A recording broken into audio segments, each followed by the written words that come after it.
Assalamualaikum warahmatullahi wabarakatuh dan selamat malam untuk rekan Rau semuanya pendengar setia kami dimanapun Anda berada. Baik, bagian masih bersama RJ Nanda kembali dari kawasan Jenderal Sudirman nomor 219 Kota Padang, Sidimpuan. Dari jantung Kota Salak kami mengudara untuk menjadi teman setia Anda. Dan rekan Rau, kali ini kita sudah berada di edisi 10 Desember 2025 atau bertepatan di hari Rabu malam. Dan tentunya kita akan melakukan talk show bersama dosen UIN Syahada Kota Padang Sidimpuan hingga 1 jam ke depan sampai di formasi 21 waktu Indonesia Barat. Dan mohon maaf ada sedikit keterlambatan untuk talk show di malam hari ini. Kali ini kita sudah berada di episode ke-29 bersama dosen UIN Syahada Kota Padang Sidimpuan. Dan rekan Rau, tema kita malam hari ini sangat penting dan sangat dekat dengan kehidupan masyarakat khususnya di Sumatera, terutama di warga Tapanuli Selatan, Tapanuli Tengah, Mandailing Natal hingga Sibolga dan sekitarnya, yang dalam beberapa bulan terakhir menghadapi rangkaian bencana yang cukup mengkhawatirkan. Beberapa data yang berhasil dirangkum dari laporan BNPB dan BPBD Sumatera Utara 2025 menunjukkan curah hujan ekstrim membuat Tapanuli Selatan dan Tapanuli Tengah dan Madinah serta kawasan lainnya mengalami banjir bandang dan longsor. Tapanuli Tengah juga mencatat peningkatan aktivitas gempa kecil dan menengah hingga terkatanya dengan zona magnitudo Siberut Nias. Dan 2025 ini Sumatera Utara tercatat masuk dalam 5 provinsi dengan kejadian bencana hidrometeorologi paling sering. Masyarakat kita hidup dalam ancaman bencana nyata seperti banjir, longsor, gempa, dan masih banyak lagi. Namun bencana bukan hanya soal alam, tapi juga siap untuk tidaknya mental dan psikologi manusia menghadapinya. Untuk malam hari ini kita akan membahas sesuatu yang sangat penting dan dekat dengan kita. Bagaimana mekanisme pertahanan diri manusia secara psikologis, emosional, dan spiritual dalam menghadapi bencana. Karena reaksi manusia saat bencana tidak terlalu rasional. Ada yang panik, ada yang membeku, ada yang tidak tahu harus bagaimana. Dan hal ini dapat membentuk keselamatan dari seseorang tersebut. Untuk itu kita sudah datang narasumber. Ada Bang Arifin Hidayat selaku dosen dari UIN Syahada Kota Padang Sidimpuan yang akan berbagi untuk kita di malam hari ini hingga 1 jam ke depan. Dan juga untuk rekan semuanya, untuk Anda yang ingin berpartisipasi bisa hubungi di kontak person 08 22 999 6105. Hubungi dari via chat WhatsApp ataupun dari SMS tentunya. Dan rekan kita coba sapa untuk narasumber kita di malam hari ini. Assalamualaikum dan selamat malam untuk Bang Arifin, apa kabar? Waalaikumsalam warahmatullahi wabarakatuh. Selamat malam, alhamdulillah bahagia. Masih bahagia, masya Allah sekali ya. Walaupun tadi ada sedikit keterlambatan yang terkait, mohon maaf juga untuk sekali lagi. Nah, Pak Arifin berbicara masalah tema kita di malam hari ini, mungkin boleh disampaikan dulu kan untuk para pendengar kita kira-kira mengapa isu ini yang diangkat di malam ini oleh Pak Arifin. Baik, terima kasih. Pertama, alasannya mengapa tema ini yang kita ungkap dan kita ulas, karena tentu ini sangat berkaitan dengan kondisi kita hari ini. Sebagaimana kita ketahui, bencana alam ini kan sudah terjadi. Artinya tidak mungkin menyalahkan siapa lagi, siapa yang melakukannya, ulah siapa dan seterusnya. Tetapi yang terpenting bagi kita saat ini, bagaimana kemudian kita mampu bertahan dan dalam situasi ini dan keluar dengan zona yang paling aman, kita kira-kira. Oke, baik. Untuk Bang Arifin. Nah, Bang Arifin, karena memang di tema kita itu kan mungkin secara ilmiah atau mungkin secara umum boleh disampaikan Bang Arifin juga untuk pendengar kita semuanya. Yang dimaksud mungkin dengan mekanisme pertahanan diri ya ketika seseorang menghadapi bencana itu kira-kira seperti apa sih yang dimaksud dari Bang Arifin melihat juga situasi dan kondisi di Sumatera untuk 1 bulan belakangan ini, Bang Arifin? Silakan. Ya, baik. Terima kasih. Mekanisme pertahanan diri ini sebetulnya salah satu strategi psikologis yang kita lakukan dalam bawah sadar kita gitu. Jadi bagaimana kita mampu melindungi diri kita dari kecemasan, stres, dan emosi negatif, sehingga itu akan mampu membantu kita keluar dari situasi-situasi yang paling mengancam. Misalnya stres berlebihan dengan situasi kita saat ini, bagaimanapun ya tidak bisa kita pungkiri, apalagi saudara-saudara kita yang langsung kena dampak banjir dan longsor, tentu mereka yang kehilangan rumah, kehilangan keluarga, bahkan kehilangan nyawa sekalipun, tentu ini akan mempengaruhi psikologis seseorang. Maka dengan kondisi situasi saat ini apa yang harus kita lakukan, maka perlu pertahanan diri namanya. Jadi di dalam kajian kesehatan mental itu ada namanya mekanisme pertahanan diri. Ada hal-hal yang kita lakukan untuk mempersiapkan diri kita sehingga kita mampu melewati situasi yang amat sulit ini, seperti itu kira-kira. Oke, baik, betul Pak Arifin. Nah, berbicara masalah psikologi, mungkin ini memang nggak akan jauh untuk masalah bencana dan lain sebagainya. Iya. Nah, Bang Arifin, ada juga nih kasus-kasus yang menyatakan bahwasanya saat terjadi bencana, baik itu banjir, longsor, gempa bumi, dan masih banyak lagi itunya, tiba-tiba katanya ada freeze response alias keadaan membeku ataupun bingung saat itu untuk melakukan hal apapun sehingga tidak sempat untuk melakukan evakuasi diri ataupun menjaga keselamatan diri. Nah, apakah hal-hal seperti ini saat dilanda satu bencana itu merupakan hal yang normal dalam dunia psikologi, Bang Arifin? Ya, secara psikologi memang itu akan terjadi kepada seseorang, tetapi sebetulnya itu karena memang kita sudah duluan panik, ya sudah duluan panik dan paniknya berlebihan, berlebihan sehingga kita tidak mampu lagi memanajemen diri kita, tidak mampu lagi mengelola diri kita, sehingga mau melakukan ini takut salah, melakukan itu takut salah, akhirnya berdiam diri. Padahal kalau misalnya kita tenang, santai, rileks sebentar, lalu kita pikirkan apa yang bisa kita lakukan, insya Allah akan ketemu apa jalan keluarnya gitu. Sehingga misalnya secara pribadi, walaupun ini sudah fakta di depan kita gitu kan, tapi kita harus berpikir rasional bahwa ini sudah terjadi di sekitar kita, dan kita harus meyakini bahwa ini bukanlah sesuatu yang diciptakan, misalkan diciptakan Tuhan tanpa punya dampak, apakah itu termasuk dampak negatif dan positif misalnya. Sehingga kita misalnya harus mampu keluar dari situasi ini. Misalnya kita yang pertama yang harus kita lakukan sebetulnya harus merasionalisasikan diri. Rasional maksudnya kita terima bahwa ini takdir dari Tuhan. Tidak perlu kita menyalahkan diri, apalagi menyalahkan lingkungan, menyalahkan alam, menyalahkan orang lain, karena ini sudah kenyataan gitu. Tak perlu kita harus mencari kambing hitamnya. Yang terpenting sekarang apa yang harus kita lakukan gitu.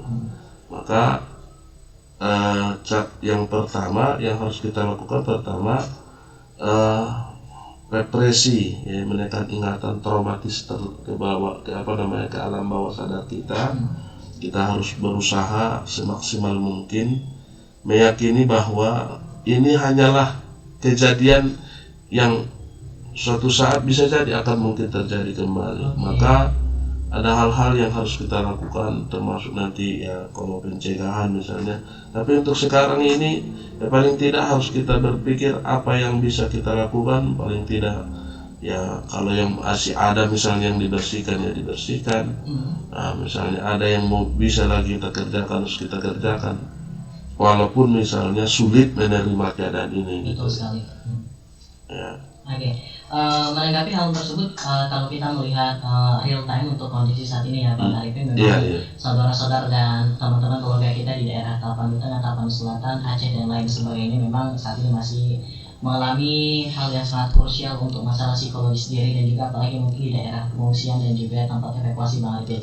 Melihat hal itu di berbagai platform juga sudah bertebaran, pandangan dari Bang Arifin sebenarnya apakah masyarakat kita ini sebenarnya sudah memiliki kesiapan mental untuk menghadapi bencana yang berulang seperti yang sampaikan Bang Arifin tadi? Karena memang bencana itu bukan hanya terjadi satu atau dua kali, tapi bisa aja dalam beberapa tahun dekade terakhir dan seterusnya. Tanggapannya Bang Arifin bagaimana? Ya baik, terima kasih. Memang saya kebetulan sudah hampir ke seluruh desa yang kena bencana sudah saya.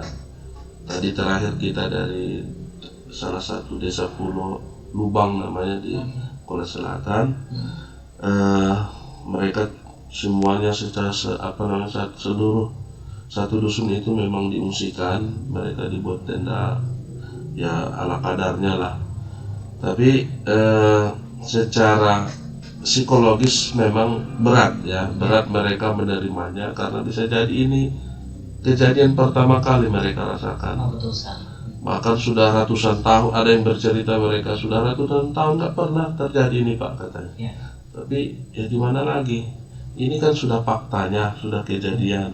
Maka ada sebetulnya yang bisa kita lakukan, termasuk ya kolaborasi antara perguruan tinggi misalnya pemerintah. Ya, termasuk tadi saya cukup bangga itu melihat ada saudara kita langsung dari Karawang, mereka dari Jawa Barat datang ke Tabaksel ini hanya untuk memberikan hiburan untuk anak-anak, permainan gitu. Tapi saya cukup bahagia tadi melihat, saya wawancarai mereka udah berapa hari, ternyata mereka sudah 3 hari di sini. Sebetulnya bantuan-bantuan psikologis seperti itu menormalkan kembali jiwa mereka, paling tidak menerima kenyataan ini itu penting sekali. Banyak di antara mereka sebetulnya belum sampai ke level itu gitu, masih bertanya-tanya, menyalahkan dan seterusnya. Tapi saya kira karena sudah beberapa hari, hampir 2 minggu ya kejadian ini, mereka sudah mulai beradaptasi, sudah mulai beraktivitas. Tadi saya lihat yang semampu mereka sudah mereka lakukan, dan mudah-mudahan ada tawaran atau solusi dari pemerintah misalnya yang tidak layak lagi, tentu perlu relokasi seperti itu ya.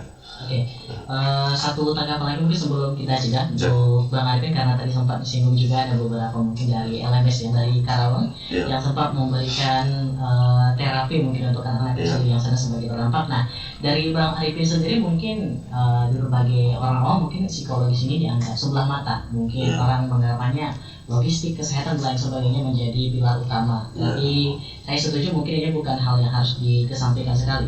Dari pandangan Bang Arifin sendiri, sebenarnya seberapa penting nih kira-kira psikologi ini untuk masalah menghadapi bencana tersebut? Singkat saja dari Bang Arifin. Baik, sebetulnya kesehatan mental ini sebetulnya menentukan manusia sehat tidaknya 70% dipengaruhi mentalnya.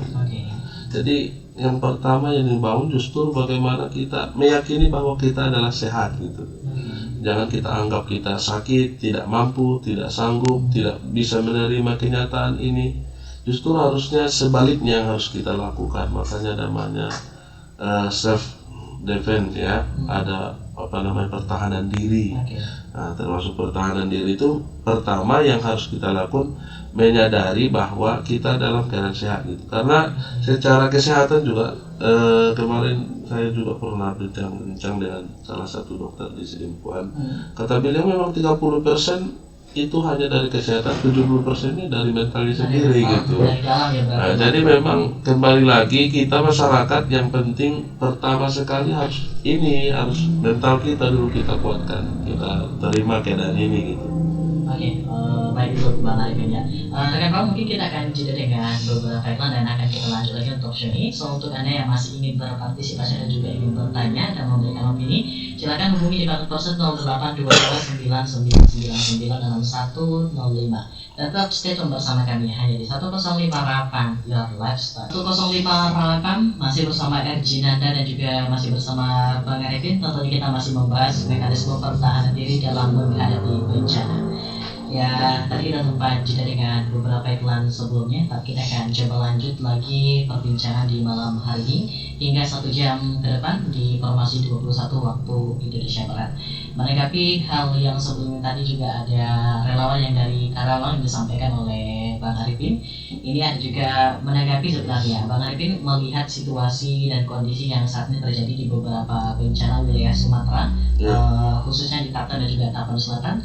Sebenarnya dari panik attack atau mungkin kebiasaannya masyarakat yang bingung saat menghadapi bencana ini, apakah itu sebenarnya berpengaruh dari secara budaya ataupun kebiasaan masyarakat tersebut yang terlalu mungkin menyampingkan hal-hal seperti psikologis dan lain sebagainya untuk menghadapi bencana sebelumnya, Bang Arifin? Baik, Zinanda dan rekan Raul semuanya, tentu ini sebetulnya dipengaruhi karena kejadian ini nggak pernah mereka alami dan memang tidak pernah mereka membayangkan ini akan terjadi sama mereka gitu. Sehingga bagaimanapun tentu yang pertama sekali mereka panik, memang nggak bisa dipungkiri. Secara psikologis mereka akan panik dan paniknya tentu berlebihan. Seringkali kalau kita menghadapi musibah masalah gitu kan, sering kita tidak mampu mengelola rasionalitas, akal sehat kita, sehingga kadang-kadang kita justru melakukan hal-hal negatif misalnya. Makanya dalam ajaran Islam pun sebetulnya kalau kita lagi panik, lagi marah gitu, lagi tidak stabil, makanya ada tahap-tahapannya disampaikan Rasulullah. Misalnya kalau sedang berdiri duduk dulu, kalau duduk berbaring dulu, kalau juga tidak bisa misalnya sembuh berwuduk dulu gitu. Ada tahapan-tahapannya gitu. Jadi misalnya tentu karena ini dirasakan oleh masyarakat kita yang terlalu panik misalnya, sehingga memang ya tentu memang ya gimana ya, mereka akan stres bahkan depresi misalnya. Apalagi kemarin saya pas ke Garoga itu kebetulan dia kehilangan anaknya, sempat kehilangan anaknya sampai 1 hari. Akhirnya ada pengumuman katanya ada anak Garoga yang ditemukan di bukit daerah di kampung sebelahnya. Akhirnya beliau jalan ke situ. Begitu dia jalan ternyata tidak ditemukan, nggak ada di situ. Pas dia pulang itu dia pun udah pasrah juga sebetulnya, tapi begitu dia pasrah, kalau dalam bahasa agamanya misalnya disebut dengan tawakal gitu. Tiba-tiba begitu di perjalanan datang seorang ibu, "Mak Kembar, ini anakmu loh." Alhamdulillah. Dan itu sesuatu yang tidak sesuatu yang tidak dipungkirinya, sesuatu yang tidak disangka-sangka gitu. Artinya memang dalam situasi seperti itu, dalam perspektif Islamnya barangkali tentu harus kita kembali kepada Allah, berserah diri bahwa insya Allah Allah akan memberikan yang terbaik bagi kita gitu. Betul sekali untuk masalah itu. Bang Arifin, menanggapi juga masalah cerita salah satu contoh yang disampaikan Bang Arifin itu nih, boleh nggak nih dari Bang Arifin mungkin memberikan langkah-langkah mungkin singkat aja ya untuk masyarakat kita dimanapun berada, ini masalah tentang mekanisme pertahanan diri ini. Jadi setidaknya saat terjadi ataupun ada tapi jauh dari kita mungkin bencana susulan dan hal yang serupa lainnya, kira-kira ini apa sih sebenarnya langkah pertama yang setidaknya bisa dilakukan masyarakat untuk membantu diri, setidaknya mungkin nggak hanya bingung dan nggak tahu mau ngapain nih Bang Arifin, mungkin boleh disampaikan juga untuk pendengar kita. Baik, terima kasih. Tentu yang pertama yang harus kita lakukan karena itu sudah terjadi, tentu kita harus berusaha jangan terjadi kembali ya. Jangan jatuh ke lubang yang sama gitu. Kalau bisa dijauhkan dalam situasi kewaspadaan dulu. Apalagi kemarin ada berita dari tanggal 8 sampai 15 akan ada hujan deras di wilayah Sumatera Utara khususnya. Kemudian tentu yang kedua, tentu kita harus menghindari bahaya. Apakah itu bahaya macam tadi peringatan dari BMKG itu. Berikutnya berusaha mencari dukungan dari sekitar kita, apakah dengan relasi yang kita miliki. Dan disinilah sebetulnya peran pemerintah memang harus hadir, harus memberikan solusi bagi mereka sehingga mereka tidak berkepanjangan depresinya, stresnya, sehingga membuat mereka trauma misalnya ya. Karena setahun ini belum tentu mereka sanggup menerima ini dan bisa memulihkan dirinya. Maka harus ada dukungan sosial, khususnya kita dari pemerintah misalnya, dari lembaga-lembaga perguruan tinggi kah misalnya, yang bisa membantu mereka, paling tidak mendampingi mereka pada saat situasi seperti ini gitu. Nah, itu kira-kira yang bisa kita lakukan secara aplikatif ya, saat ini dengan kondisi situasi kita seperti ini. Oke, baik. Ini ada tanggapan juga dari via WhatsApp nih, Bang Arifin, mungkin saya bacakan dahulu ya. Boleh. Dari Bang Harhab di Angkola Selatan ya. Assalamualaikum dan selamat malam untuk Bang Arifin dan juga RJ Nada di Bang Amal ini. Waalaikumsalam dan selamat malam juga untuk Bang Harhab. Apa kabar ya? Semoga tetap bahagia terus di malam hari ini tentunya ya. Izin bertanya untuk Bapak narasumber. Berbicara masalah bencana, sering saya mendengar dan melihat di platform seperti TikTok contohnya Pak, banyak yang warga bingung mau menyelamatkan barang atau diri dulu. Padahal saya melihat ini adalah situasi yang harus kita prioritaskan adalah diri kita dahulu, karena nyawa tidak sepadan dengan barang dan lainnya. Apakah ini merupakan langkah yang benar saat dari detik awal bencana, Pak? Karena jika dilihat dari sisi yang lain, ini merupakan faktor yang akan berkepanjangan jika tidak memiliki aset setelah pasca bencana. Mohon Pak penjelasannya bagaimana kira-kira katanya. Dari Bang Harap yang Kola Selatan, boleh ditanggapi dulu mungkin dari Bang Harap gimana nih? Baik, terima kasih Bang Harahap dari Kola Selatan. Kalau itu yang dipilih itu sudah tepat sekali sebetulnya. Pilihannya sudah tepat sekali bahwa dirilah yang lebih penting kita selamatkan. Kenapa? Karena diri ini kan masih bisa mencari. Kalau barang yang diselamatkan gimana? Memastikan diri kita selamat gitu kan. Padahal misalnya masih ada kesempatan barangkali misalnya besoknya bisa kita lihat apakah masih ada barang yang bisa diselamatkan gitu. Tapi pada saat bencana datang misalnya memang harus diri kita dulu diselamatkan gitu. Jangan dipikirkan dulu misalnya ada hartanya di situ, uangkah, emas dan lain sebagainya. Yang terpenting ya kita dulu udah pas saya kira pilihannya kalau itu yang dipilih Bang Harap ya. Mudah-mudahan yang lain juga begitu gitu. Jangan gara-gara menyelamatkan harta misalnya lalu kemudian hilang nyawa gitu. Oke, ini juga masih ada satu lagi tapi ini anonim dengan nomor ujung 21 masih dari via WhatsApp. Selamat malam untuk Rawepan, katanya selamat malam juga untuk kakak atau abangnya yang bertanya ya. Katanya mau berbicara masalah psikologis di malam hari ini. Saya merupakan salah satu relawan yang turun ke lapangan dari Jinanda katanya. Melihat kondisi masyarakat di daerah Tapanuli Tengah sangat prihatin sekali karena sudah hanyut untuk bagian rumah, bagian tempat tinggal dan lain sebagainya dan juga tempat usaha. Yang menjadi pertanyaan saya di malam hari ini adalah sebenarnya apakah dari pemerintah itu memberikan sigap yang cepat untuk masalah psikologi ini khususnya pada anak-anak Jinanda dan juga narasumber katanya. Karena saya melihat ini akan menjadi permasalahan yang berkepanjangan jika tidak diseriusi oleh pemerintah untuk masalah psikis ini. Terima kasih dan mohon tanggapannya katanya. Gimana tanggapan dari Bang Arifin? Ya baik, terima kasih. Sebetulnya makanya saya bilang tadi dukungan sosial itu penting ya, dukungan sosial ini termasuk dari pemerintah setempat. Sebetulnya ada yang membinanginya, misalnya dinas sosial ya. Dinas sosial itu akan ya punya lembaga tersendiri misalnya yang bisa mendampingi orang lain. Kalau sebetulnya dari perguruan tinggi juga penting, tapi yang terkendala sebetulnya kalau secara kelembagaan kita misalnya seringkali kita mau berangkat ke sana tapi terhalang dengan ya, situasi jalan misalnya ya belum bisa ditempuh dengan baik sehingga sampai saat ini kita masih buat rencana kalau secara institusi gitu. Tapi untuk pemerintah barangkali kalau mudah-mudahan ada yang mendengar ya harus dilakukan tindakan secepatnya, ditentukan tim misalnya, paling tidak saya sampaikan tadi mendampingi mereka dengan situasi yang saat ini sangat penting sehingga mereka tidak ya mohon maafnya ya kalau sudah kehilangan rumah, kehilangan keluarga, mohon maaf banyak yang saya lihat yang ketika turun ke lapangan memang mohon maafnya sampai mereka stresnya lebih mendalam. Ya, misalnya berpikiran kosong, nampak pandangannya kosong, dicakapin pun nggak nyambung misalnya.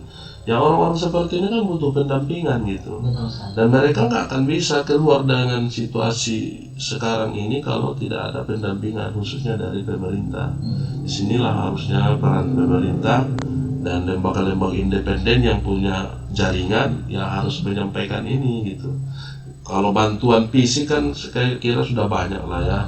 Alhamdulillah mulai dari ya, berbagai daerah lah di Indonesia ini bahkan pemerintah sudah datang, tetapi secara psikologis memang masih minim dilakukan gitu. Ini yang harus diperhatikan ya. Mudah-mudahan ke depan ya secepatnya dibentuk timnya dan bisa mendampingi saudara-saudara kita yang sangat membutuhkan. Baik, menanggapi dari yang disampaikan Bang Arifin tadi ya setuju kalau memang masalah psikologis ini, masalah psikis untuk di daerah bencana ini memang masih belum merata dan belum stabil jika kita bandingkan mungkin di logistik, pangan dan lain sebagainya yang saat ini mungkin udah mulai stabil dan juga mulai bergerak. Nah, Bang Arifin, ini yang menjadi pertanyaan kita adalah untuk situasi saat ini. Para korban kan saat ini mungkin belum mendapatkan tempat tinggal yang baru, masih mengungsi dan tempat evakuasi tenda dan lain sebagainya. Sebenarnya untuk melakukan treat khususnya pada anak-anak mungkin atau ibu rumah tangga dan siapapun yang menjadi korban saat ini, kira-kira dari pandangan Bang Arifin ini perlu berkepanjangan nggak atau mungkin perlu beberapa sesi sehingga memang rasa trauma dan paranoidnya hilang begitu, apalagi mungkin mereka yang tinggal di daerah pesisir, di daerah yang rawan longsor dan lain sebagainya. Dari Bang Arifin tanggapannya bagaimana sebelum kita jeda? Baik, terima kasih Erjinanda. Dan yang menanggapi, tentu sebetulnya kalau langkah-langkahnya tentu perlu tahapannya. Misalnya kalau untuk anak-anak sebetulnya buat bentuk tim dan mereka dibuat sesinya lah, apakah per hari misalnya sekian jam gitu. Harus ada timnya memang yang mendampingi mereka gitu. Kalau kaum ibu, kaum bapak misalnya dibuat konseling individu kah atau konseling kelompok gitu kan, sebetulnya bisa dilakukan. Karena kalau sesama mereka sendiri misalnya bertemu bertukar pikirannya nggak akan bisa. Mau cerita ke siapa, misalnya cerita dia ke temannya, ternyata temannya lebih parah dengan kondisi dia gitu. Iya, maka harus ada orang lain yang siap menerima, mendengarkan ceritanya. Paling tidak ketika ada orang yang mendengarkan ceritanya, secara tidak langsung akan berkurang beban pikirannya gitu. Ini sebetulnya yang perlu kita lakukan sehingga mereka punya solusi dengan situasi mereka yang saat ini gitu. Oke, baik Bang Arifin. Mungkin satu lagi singkat aja untuk yang ini Bang Arifin. Dari Bang Arifin sendiri saat turun ke lapangan di daerah Tapanuli Tengah dan lainnya di daerah sekitar, sebenarnya dari pihak institusi terkait mungkin contohnya seperti perguruan tinggi itu sebenarnya mungkin ada juga, kemarin sempat saya dengar beritanya berbagai HMJ mungkin komunitas dari anak psikologi, BK dan lain sebagainya, itu benaran turun memberikan edukasi yang cukup, tapi apakah pandangan dari Bang Arifin ini sudah bisa memberikan ruang penengah untuk adik-adik yang terdampak di sana atau mungkin masyarakat di sana untuk daya tampung dari institusi mungkin perguruan tinggi seperti itu? Dari Bang Arifin singkat aja mungkin. Baik, sisi lain kan sebetulnya kesulitan mereka terkendal, misalnya kalau mahasiswa yang disuruh ke sana kan nggak punya banyak waktu.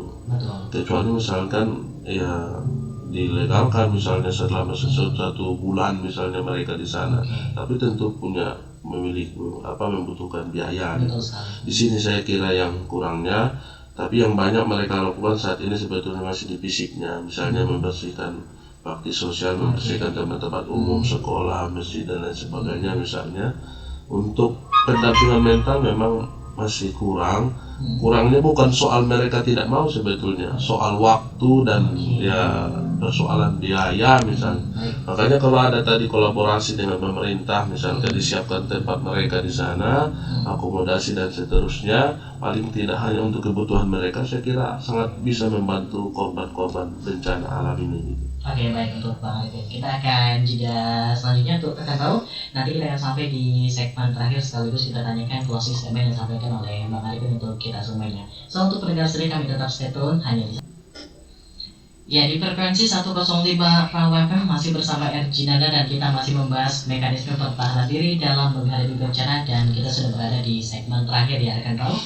Menanggapi tadi di segmen pertama dan kedua, ternyata ada juga hal yang harus kita bahas nih Bang Arifin di segmen ketiga ini tentunya.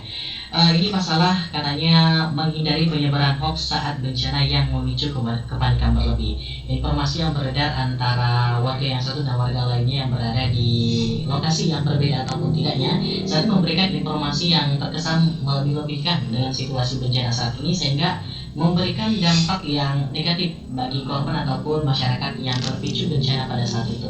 Tanggapan dari Bang Arifin untuk hal-hal masalah hoax seperti ini kira-kira bagaimana nih menanggapinya di pasca bencana yang saat ini kira-kira?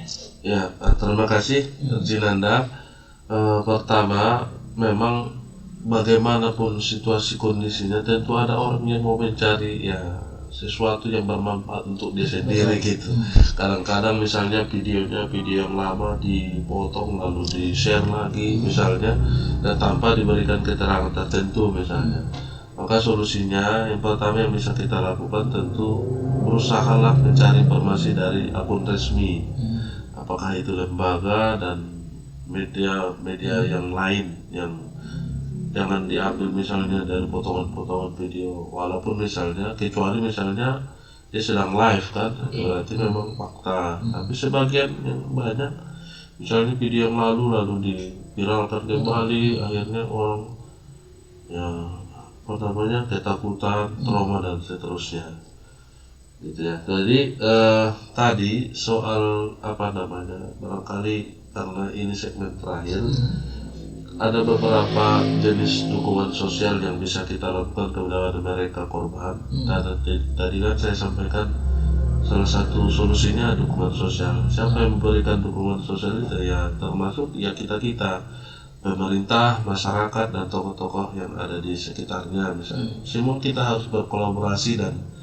menunjukkan rasa empati kita pada mereka gitu. Ya, harus kita tunjukkan emosional yang sama, misalnya bahwa ketika mereka sedih kita juga merasakannya dan mereka tidak sendiri mengalaminya gitu. Yang kedua tentu yang sudah kita lakukan hari ini ada bantuan-bantuan fisik misalnya ya, materi dari berbagai kalangan, dan itu sangat membantu mereka. Paling tidak mereka akan merasakan bahwa kejadian ini tidak mereka sendiri merasakan, tapi seluruh Indonesia bahkan ikut berpartisipasi membantu mereka. Kemudian ya harus memberikan informasi kepada mereka. Informasi itu bisa bersifat bimbingan, ya nasihat misalnya. Maka tadi itu penting pendampingan kepada mereka sehingga mereka bisa tetap nyaman dengan situasi ini meskipun belum tentu aman gitu ya. Tetapi harus mereka sadari bahwa ini adalah proses untuk keluar dari zona tidak nyaman seperti itu. Kemudian ya harus kita bangun komunikasi yang baik dengan mereka. Paling tidak kalau mereka misalnya punya keluhan gitu, ada informasi yang bisa kita berikan kepada mereka gitu. Harus ada media untuk mereka berkomunikasi, karena paling tidak kan sebagian dari mereka masih ada yang menyelamatkan, paling tidak handphone misalnya. Kalau ada yang butuh komunikasi masih bisa mereka, dan saat ini memang sudah disediakan pemerintah, misalnya Starlink ya. Kira itu cukup membantu mereka sehingga mereka bisa keluar dari dengan kondisi yang saat ini, sehingga persoalan-persoalan ini kemudian bisa terlewati. Dan sebetulnya kita hanya bisa berdoa. Kalau kita turun ke lapangan, kita hanya bisa berdoa.